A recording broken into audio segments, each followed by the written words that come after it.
2025년 5월 남미 콜롬비아 한 도시가 지진과 정전으로 무너졌습니다. 병원은 멈추고 신생아는 숨을 멈췄고 나라는 손을 놓았습니다. 유엔도 미국도 유럽도 고개를 저었습니다. 그 누구도 들어가지 않겠다는 죽음의 도시. 그곳에 한국이 들어갔습니다. 정치도 명예도 없는 싸움. 오직 사람을 살리기 위한 사투. 그들은 기술자가 아니라 전사였습니다. 그리고 단 72시간 만에 세계는 무너진 도시 위로 펄럭이는 태극기를 보게 됩니다. 하지만 이 이야기는 단순한 복구 이야기가 아닙니다. 이건 희망을 되살린 한 한국인 기술자의 실화입니다. 그 전에 잠깐 구독과 좋아요를 눌러주신다면 영상 제작에 큰 힘이 되겠습니다. 챕터 1. 정전의 땅.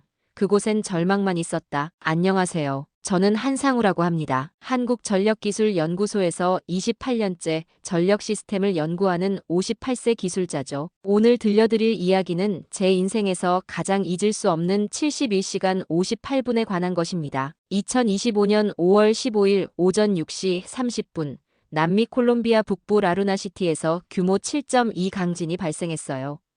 도시 전체가 흔들렸죠. 하지만 진짜 재앙은 그 다음이었습니다. 지진으로 모든 전력망이 완전 마비된 거였거든요. 48시간이 지났지만 상황은 절망적이었어요. 전기가 없으니 병원 생명유지장치가 멈췄습니다. 인큐베이터 속 신생아들이 위험에 처했죠. 통신망도 먹통이어서 가족 간 안부조차 확인할 수 없었어요. 라루나시티는 인구 85만 명의 중소도시였습니다. 평소엔 커피 농장으로 유명한 평화로운 곳이었는데 그날 밤부터는 완전한 암흑천지가 되어버렸어요. 시민들은 촛불에 의존해야 했고 병원에서는 응급 환자들이 생명 위기에 놓였습니다. 제가 한국에서 이 소식을 들은 건 지진 발생 50시간 후였어요. CNN에서 긴급 뉴스로 보도하고 있었거든요. 콜롬비아 북부 도시 완전 정전으로 인도적 재앙 임박이라는 제목이었습니다. 유엔 긴급 구조 회의가 열렸지만 각국 기술 지원팀들이 모두 고개를 저었다고 했어요. 송전탑이 완전히 무너져서 복구가 거의 불가능하다는 판단이었죠. 독일 전력 전문가도 최소 3개월 걸릴 것이라고 했답니다. 콜롬비아 재난대응국 루이스 국장이 한국의 지원을 요청했지만 현지 관료들 반응은 냉담했어요. 한국이요? 지금 장난하는 겁니까? 유럽 선진국들도 포기한 상황에서 아시아 한 나라가 뭘 할 수 있겠냐는 시선이었거든요. 가장 마음 아팠던 건 병원 영상이었습니다. 간호사가 손전등 들고 신생아실을 돌보고 있었어요. 인큐베이터가 멈춰서 아기들이 위험하다는 내용이었죠. 그 장면을 보는 순간 가만히 있을 수 없었습니다. 챕터 2. 한국은 들어오지 말라는 곳에 들어갔다. 다음 날 아침 연구소에서 긴급회의를 소집했습니다. K-테크 유닛 팀원들이 모인 회의실, 12명의 얼굴이 모두 진지했어요. 상황을 설명하니 심각한 표정이 되었지만 동시에 도전 의식도 보이더군요. 박사님, 정말 갈 수 있을까요? 부단장 정석훈이 걱정스럽게 물었습니다. 15년째 함께한 믿음직한 동료였거든요. 콜롬비아 정부가 공식적으로 한국 지원을 거부한 상태였으니까요. 그날 오후 외교부에서 긴급 전화가 왔어요. 이철우 실장이었습니다. 한 박사님, 절대 출동하지 마세요. 콜롬비아가 입국 불허했어요. 사고 나면 정부 책임 못 집니다. 하지만 저는 이미 마음을 정했습니다. 실장님, 책임은 제가 지겠습니다. 가서 멈춰있는 심장을 다시 뛰게 할 거예요. 무모할 수도 있었지만 병원 영상이 계속 머릿속에 맴돌았거든요. 이철우 실장은 끝까지 만류했어요. 박사님이 실패하면 한국 기술 신뢰가 끝장납니다. 맞는 말이었습니다. 하지만 성공할 자신이 있었어요. 팀 구성을 시작했어요. 전력 시스템 전문가 5명.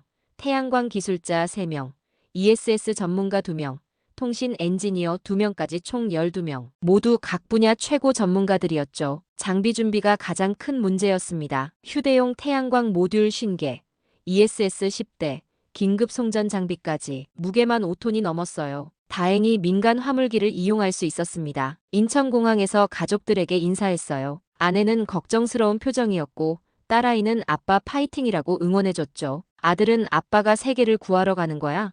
라고 물었어요. 비행기 안에서 현지 상황을 모니터링했어요. 정전 시간이 72시간을 넘어가고 있었습니다. 병원 상황은 더욱 심각해졌고 상점들은 문을 닫았고 학교도 휴교령이 내려진 상태였어요. 보고타 공항에서 예상대로 입국 심사 문제가 생겼습니다. 기술 지원 목적인데 허가서가 없네요. 다행히 현지 한인의 도움으로 관광비자로 입국할 수 있었어요. 라루나시티까지 차로 6시간. 갈수록 정전 흔적이 보였습니다. 신호등이 모두 꺼져 있고 상점들도 문을 닫은 상태였죠. 시내에 들어서자 정말 충격적이었어요. 완전한 암흑천지였거든요. 챕터 3. 72시간의 사투. 고장난 뼈를 다시 맞추다. 현지 도착은 밤 11시였어요. 완전한 어둠 속에서 손전등에 의존해야 했습니다. 시내 중심가조차 유령 도시 같았죠. 간간히 보이는 촛불만이 사람이 산다는 걸 알려줄 뿐이었어요. 현장 파악부터 시작했습니다. 주요 송전탑 3개가 완전히 무너져 있었어요. 지진으로 기울어진 게 아니라 아예 쓰러져서 철덩어리가 된 상태였죠. 배전함들도 대부분 파손되어 있었어요. 이건 예상보다 훨씬 심각하네요. 팀원이 한숨을 쉬었어요. 일반적인 복구 방식으로는 정말 몇 달이 걸릴 상황이었거든요. 하지만 저희에게는 다른 방법이 있었어요. 한국에서 개발한 모듈형 임시 전력 공급 시스템이었죠. 새벽 5시부터 본격 작업에 들어갔습니다. 먼저 임시 전력 공급부터 시작했어요. 휴대용 태양광 모듈을 설치하고 ESS에 축전하는 시스템이었습니다. 가장 우선순위는 병원이었어요. 태양광 패널 20개를 병원 옥상에 설치했습니다. 콜롬비아는 적도 근처라 햇빛이 정말 좋았어요. 효율이 생각보다 훨씬 괜찮았습니다. 현지 전기 기술자들이 구경을 왔는데 우리 장비들을 보고 깜짝 놀라더군요. 오후 2시경 첫 번째 성과가 나왔어요. 병원 응급실에 전력이 들어온 거였습니다. 불이 들어왔어요. 의료진들이 환호했어요. 3일 만에 들리는 희망의 소리였거든요. 하지만 이건 시작에 불과했어요. 도시 전체에 전력을 공급하려면 훨씬 큰 시스템이 필요했거든요. 기존 송전탑 대신 임시 송전선을 설치하는 작업을 시작했습니다. 밤샘 작업이 계속되었어요. 팀원들 모두 3시간씩 교대로 자면서 24시간 작업했습니다. 기온이 35도를 넘나들었지만 아무도 불평하지 않았어요. 이틀째 큰 문제가 생겼습니다. 기존 배전 시스템과 우리 임시 시스템 간 호환성 문제였어요. 전압과 주파수가 맞지 않아서 연결이 안 되는 거였죠. 밤새 해결책을 찾았고 다행히 스마트 변압기로 조정이 가능했어요. 3일째 아침 드디어 시내 중심가 일부에 전력이 들어가기 시작했어요. 상점 간판이 하나둘씩 켜지는 모습을 보니 정말 감격스러웠습니다. 시민들이 박수치며 환호했어요. 미라그로, 시니어, 정말 고맙습니다.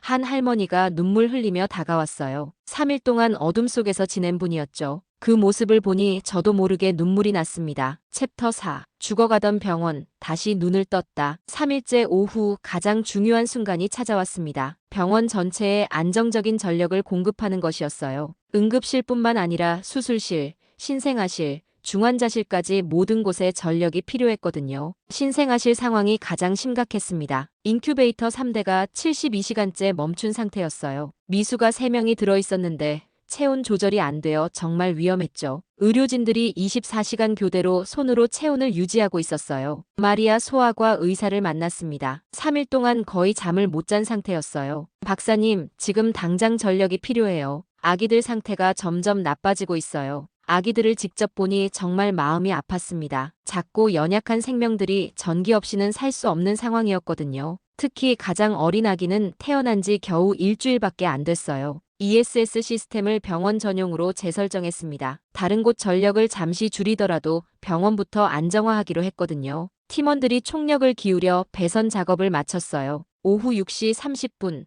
드디어 신생아실에 전력이 들어갔습니다. 인큐베이터들이 하나씩 켜지기 시작했어요. 됐어. 간호사들이 소리쳤습니다. 마리아 의사가 확인하며 말했습니다. 온도가 정상으로 돌아와요. 심박수도 안정되었고요. 아기들이 안정되었어요.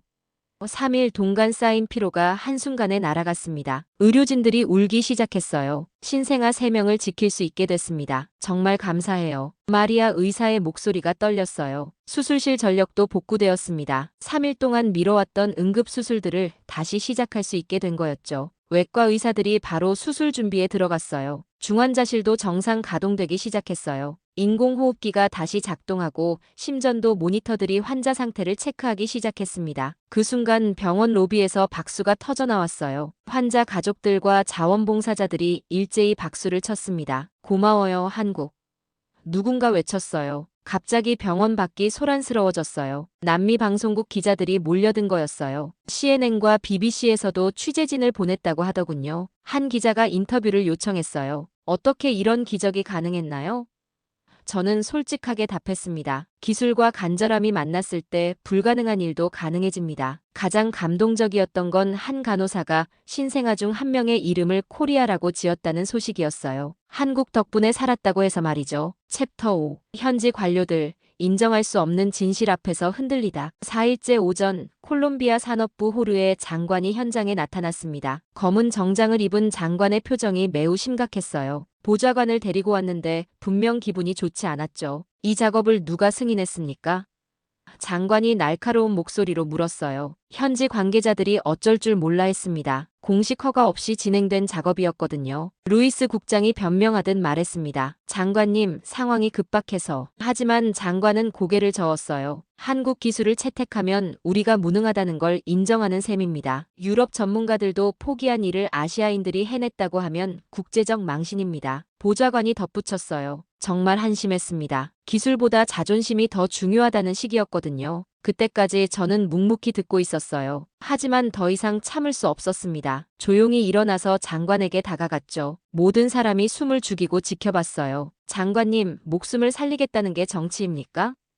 제가 단호하게 말했습니다. 현장이 조용해졌어요. 장관도 할 말을 잃은 것 같았습니다. 저희는 콜롬비아 국민 생명을 구하러 왔어요. 정치적 계산을 하러 온 게 아닙니다. 제 목소리가 떨렸어요. 28년 기술자 생활에서 이렇게 화가 난 적은 처음이었거든요. 장관이 잠시 멈칫했지만 곧 딱딱한 표정으로 돌아갔죠. 어쨌든 공식 절차를 거치지 않았습니다. 그때 갑자기 시민들이 몰려들기 시작했어요. 한국팀을 건드리지 마세요. 누군가 외쳤습니다. 우리를 살린 사람들이에요. 장관님이 뭘 하셨나요? 3일 동안 아무것도 안 했잖아요. 한 시민이 소리쳤어요. 상황이 복잡해지자 장관은 당황했습니다. 결국 장관은 상황을 지켜보겠다며 서둘러 자리를 떴어요. 루이스 국장이 저에게 조용히 말했습니다. 박사님, 조심하셔야 해요. 그날 밤 현지 뉴스에서 이 장면이 보도되었어요. 한국 기술자, 장관에게 일침이라는 제목이었죠. 댓글들은 대부분 저희를 지지하는 내용이었어요. 챕터 6. 정전 복구 완료, 그리고 위협의 그림자. 5일째. 드디어 마지막 단계에 접어들었습니다. 도시 전체 96% 전력 복구가 목표였어요. 외곽 지역까지 전력을 보내려면 장거리 송전이 필요했거든요. 새벽 4시부터 마지막 작업에 들어갔어요. 5일 동안 거의 잠을 못 잤지만 아무도 지친 기색을 보이지 않았습니다. 가장 까다로운 건 도시 외곽 빈민가였어요. 오전 10시경. 갑자기 시스템에 이상 신호가 감지되었습니다. 뭔가 잘못됐어요.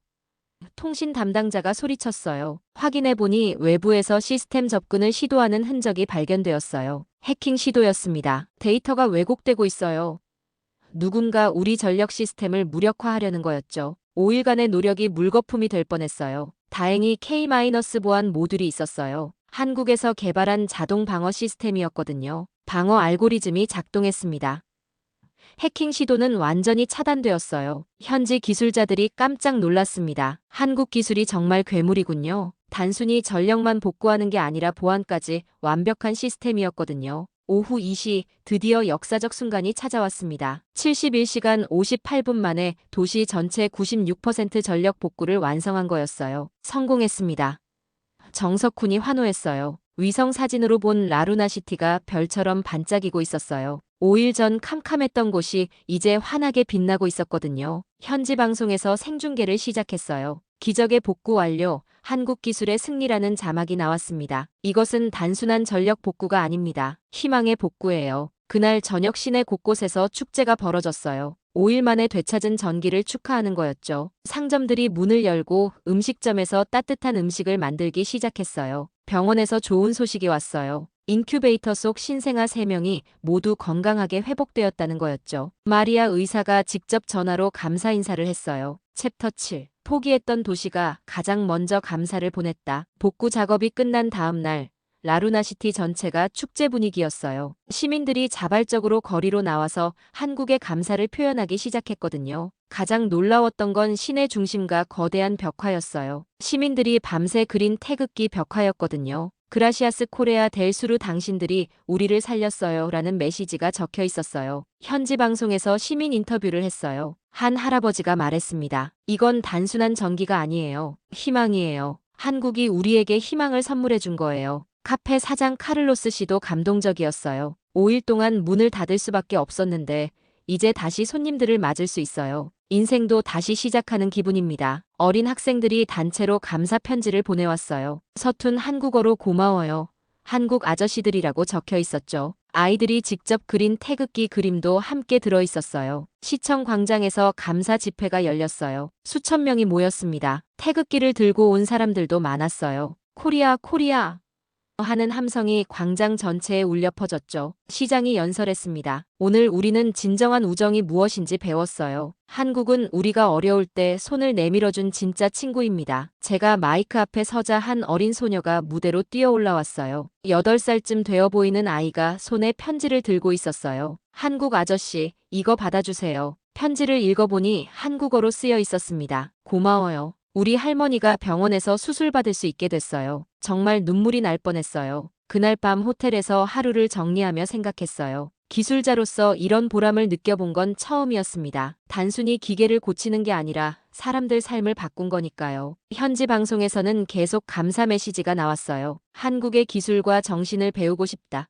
우리 아이들도 한국처럼 되었으면 좋겠다, 이런 내용들이었죠. 창밖으로 내다본 라루나시티는 정말 아름다웠어요. 5일 전 캄캄했던 도시가 이제 별처럼 반짝이고 있었거든요. 챕터 8. 기술이 아니라 미래를 보낸 나라. 귀국을 앞둔 마지막 날, 유엔 사무총장이 직접 성명을 발표한다는 소식이 전해졌어요. 뉴욕 유엔 본부에서 안토니우 구테레스 사무총장이 역사적 발언을 했습니다. 한국은 더 이상 약속의 나라가 아닙니다. 한국 자체가 약속입니다. 이 발언이 전 세계를 감동시켰어요. 국내에서도 큰 화제가 되었죠. 더 놀라운 건 그 다음이었어요. 남미 7개국에서 한국과의 기술 협력을 요청하기 시작한 거예요. 브라질은 아마존 지역 전력 공급 프로젝트에, 칠레는 태양광 발전 단지에 우리 기술이 필요하다고 했어요. 아르헨티나에서도 부에노스아이레스 스마트 그리드 사업 참여를 요청했습니다. 정말 상상도 못했던 일들이 연달아 일어났어요. 공항 가는 길에 마지막으로 병원에 들렀어요. 마리아 의사가 반갑게 맞아줬습니다. 아기들이 모두 건강해요. 정말 고마워요. 인큐베이터 속 아기들을 보니 일주일 전과는 완전히 달랐어요. 출발 전 라루나시티 어린이들이 만든 동영상을 받았어요. 한국어로 고마워요를 외치는 모습이 담겨 있었죠. 한국 아저씨들, 다시 정전되면 또 와주실 거죠? 한 아이의 질문이 기억에 남았어요. 인천공항 도착 후 며칠 뒤 콜롬비아에서 소포가 왔어요. 라루나시티 어린이들이 보낸 선물이었습니다. 직접 그린 태극기 그림과 편지들이 들어있었어요. 가장 마음에 와 닿은 편지가 있었습니다. 한국 아저씨, 저는 커서 전기 기술자가 되고 싶어요. 아저씨처럼 사람들을 도와주는 사람이 되고 싶거든요. 그 편지를 읽고 정말 울었습니다. 우리가 한 일이 단순히 전력 복구가 아니었구나 싶었어요. 한 아이의 꿈에 불을 켜준 거였죠. 지금도 가끔 콜롬비아에서 소식이 와요. 라루나시티가 남미에서 가장 안정적인 전력 공급 도시가 되었다는 뉴스들. 그때마다 뿌듯해요. 우리는 단지 전기를 복구한 것이 아닙니다. 희망을 복구했어요. 그리고 한 아이의 미래에 불을 켜줬죠. 이게 바로 진정한 기술의 힘이라고 생각합니다. 감사합니다. 오늘 준비한 영상을 여기까지입니다. 오늘 영상이 마음에 드셨다면 구독과 좋아요를 눌러주세요. 감사합니다.